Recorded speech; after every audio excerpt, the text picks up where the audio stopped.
नहीं तो अधिकांश ऐसे जो भ्रष्टाचार के कार्य हो रहे हैं वो मुख्यमंत्री जी की जानकारी में वैसे भी हर बात पे बोलते हैं अच्छा हमको तो मालूम ही नहीं, हमको तो मालूम ही नहीं। उनको मालूम ही नहीं है कि बिहार में कितना भ्रष्टाचार हो रहा है। 7 निश्चय जो इनकी योजना है पूरी की पूरी योजना भ्रष्टाचार की देन चढ़ गई। जांच करवाएंगे, उसके सवाल जवाब होगा क्यों ऐसी कंपनियों को ब्लैकलिस्ट नहीं किया जा रहा।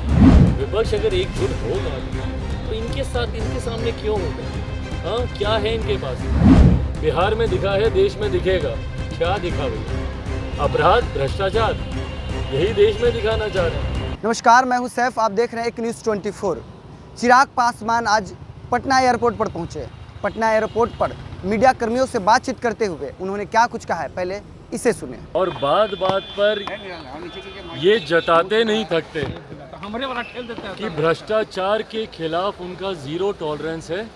ये मुख्यमंत्री जी के सामने जीता जागता उदाहरण प्रमाण है मुख्यमंत्री जी के लिए कि कैसे आपकी नाक के नीचे बिहार के बड़े बड़े प्रोजेक्ट्स भ्रष्टाचार की देन चढ़ाए जा रहे हैं। ये एक उदाहरण है। मुख्यमंत्री जी के पास फुर्सत नहीं है भारत भ्रमण करने की, पर अगर थोड़ा सा समय निकालकर अगर प्रदेश भर के भ्रमण पे निकल जाए तो इनको पता चलेगा कि ये तो मात्र एक उदाहरण, और वो उदाहरण भी इसीलिए बना क्योंकि भाई एक बड़ा पुल था, ढह गया। न्यूज़ चैनल मीडिया में आप लोगों ने दिखाया तो शायद उनकी जानकारी में आया होगा। नहीं तो अधिकांश ऐसे जो भ्रष्टाचार के कार्य हो रहे हैं वो मुख्यमंत्री जी की जानकारी में वैसे भी हर बात पे बोलते हैं अच्छा हमको तो मालूम ही नहीं, हमको तो मालूम ही नहीं। उनको मालूम ही नहीं है कि बिहार में कितना भ्रष्टाचार हो रहा है। मैं पुनः दोहराता हूँ, 7 निश्चय पुनः उसी में से ही है। 7 निश्चय जो इनकी योजना है पूरी की पूरी योजना भ्रष्टाचार की देन चढ़ गई। नल जल नली गली जाकर देखे मुख्यमंत्री जी, बिहार के गांव का क्या हाल हो गया है इनके भ्रष्टाचार की वजह से। आज की तारीख में शायद ही बिहार का कोई ऐसा गांव होगा जहां पर बिना घूस दिए कोई काम होता। तो ये हालात तो मुख्यमंत्री जी के राज्य में तब हैं जब ये बोलते हैं कि भैया ज़ीरो टॉलरेंस है हमारा भ्रष्टाचार।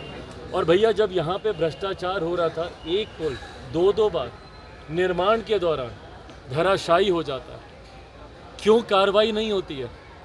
अभी भी मुख्यमंत्री जी बताए ना भैया क्या कार्रवाई ये करने वाले हैं। जांच करवाएंगे, उसके सवाल जवाब होगा क्यों ऐसी कंपनियों को ब्लैकलिस्ट नहीं किया जा रहा है, क्यों नहीं किया जा रहा। इससे पहले भी जब पुल का एक हिस्सा गिरा था उस वक्त अगर कार्रवाई की गई होती तो संभवतः आज ये दिन देखने को नहीं मिलता। भाई किसके पैसे जा रहे हैं? टैक्स पेयर्स के पैसे जा रहे हैं ना मुख्यमंत्री जी। कितनी बार आप उनके पैसे को इस तरीके से बर्बाद कीजिएगा? और ये साल दर साल की ये घटना है भैया। इस तरीके के उदाहरण अनेकों, अभी मैं कोई भविष्यवक्ता नहीं पर मैं पुनः बोल रहा हूँ, बरसात आने वाली है, आधा बिहार बाढ़ में डूबेगा।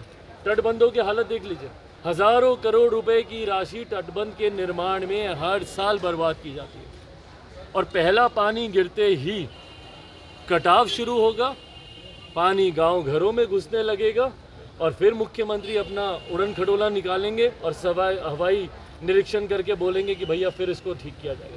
तो ये भ्रष्टाचार है और कुछ नहीं है। मुख्यमंत्री अगर नहीं, अभी भी इन्होंने बिहार में भ्रष्टाचार पे लगाम कसी तो बिहार वैसे ही बर्बाद हो रहा है। और विपक्षी एकता की बैठक होनी थी, विपक्षी एकता की बैठक होनी थी 12 तारीख को, लेकिन स्थगित हो गई। क्या कहेंगे अब?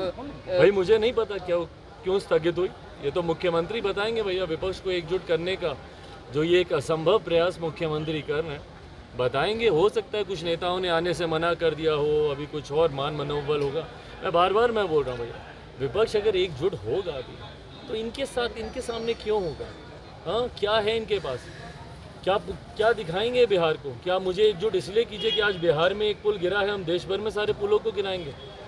बिहार का अपराध का ग्राफ हम देश में भी दिखाएंगे। यही बोलते हैं ना, बिहार में दिखा है, देश में दिखेगा।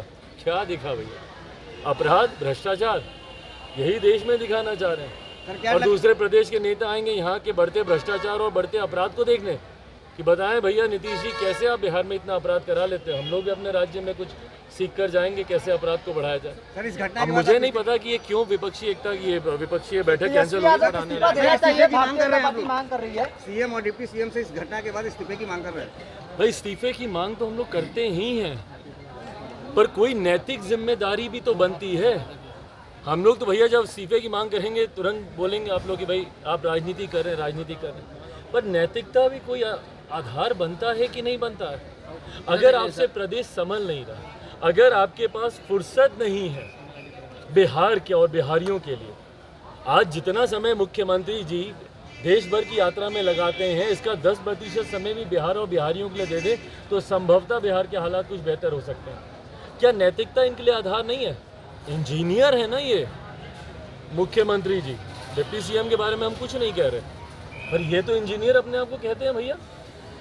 इनके इंजीनियर होते हुए अगर बिहार में इंफ्रास्ट्रक्चर का ये हालात है, पुल जो आधे बनकर ही गिर जाते हैं, तो क्या नैतिकता आधार नहीं है? कौन जिम्मेदारी लेगा?